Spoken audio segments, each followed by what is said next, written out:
Hello guys, আসসালামু আলাইকুম। কেমন আছেন সবাই? আশা করি ভালো আছেন। তো বেসিক্যালি হয়েছে কি, আমাদের পুকুরে পাড়ে এই সাপটা আমাদের পুকুর থেকে মাছ খেয়ে নেয়। তো আমি প্রতিনিয়তই পাশে নিয়ে ঘুরি যে সাপ মারার জন্য। তো আমার সামনেই পড়ে গেছে সাপটা। তো সাপটাকে ধরছি, পাশে দিয়ে মারার পর আমি একটা এক্সপেরিমেন্ট করার জন্য আর মূলত ভিডিও করছিলাম। এমন অবস্থায় আমাকে আনফর্চুনেটলিভাবে একটা কামড় দিয়ে দেয়।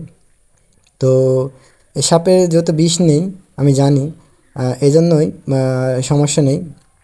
তো প্রথমেই বুঝতে পারি নাই যে এই কামড়টা দিয়েছে আমাকে। তো পরবর্তী আমি দেখলাম যে আমার হাত থেকে রক্ত বেরোচ্ছে। তো আমি দেখলাম যে হাত থেকে রক্ত বেরোচ্ছে, দেখুন। আর সাপটা দেখুন কি এগ্রেসিভভাবে আমাকে আক্রমণ করার চেষ্টা করছে। আর বেসিক্যালি ভিউয়ার্স, এই ভিডিওটি মূলত বানানোর উদ্দেশ্য হলো আপনারা সবাই সচেতন হয়ে যাবেন। কেননা এই সাপটা বিষ নেই বলে আজকে আমার কিছু হয় নাই। তো যদি বিষ থাকতো তাহলে আমার অবস্থা খারাপ হয়ে যেত, ঠিক আছে? আর অনেকে আমাকে এসএমএস করছে যে ভাইয়া আপনার কি অবস্থা, এখন কি অবস্থা? তো আল্লাহর রহমতে এখন ঠিক আছি। আর আমার কোনো সমস্যা এখনও হয় নাই, আর সমস্যা হবেও না ইনশাল্লাহ। তো আপনাদের একটা আহ, সচেতনমূলক ভিডিও আমি তৈরি করলাম।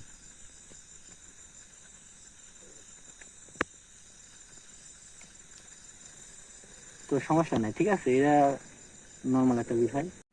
তো ভিউয়ার্স, এটা নর্মাল একটা বিষয় হলেও আমাদের এটা এই বিষয়টা নিয়ে সচেতন হওয়া অনেক গুরুত্বপূর্ণ। কেননা আজকে এই সাপটার বিষ নেই বলে আমার কিছু হয় নাই। তো যদি বিষ থাকতো তাহলে বুঝতে পারছেন কি হতো। তো অনেকক্ষণ রাখার পরে আমি সাপটাকে মেরে ফেললাম, কেননা এই সাপটা আমার প্রতিনিয়ত মাছ খেয়ে নেয়। তো রাখা ঠিক হবে না। তো আপনারা কখনও এমন কিছু ট্রাই করবেন না, যাতে যাতে করে আপনার ভবিষ্যৎ নষ্ট হয়ে যায়, ঠিক আছে?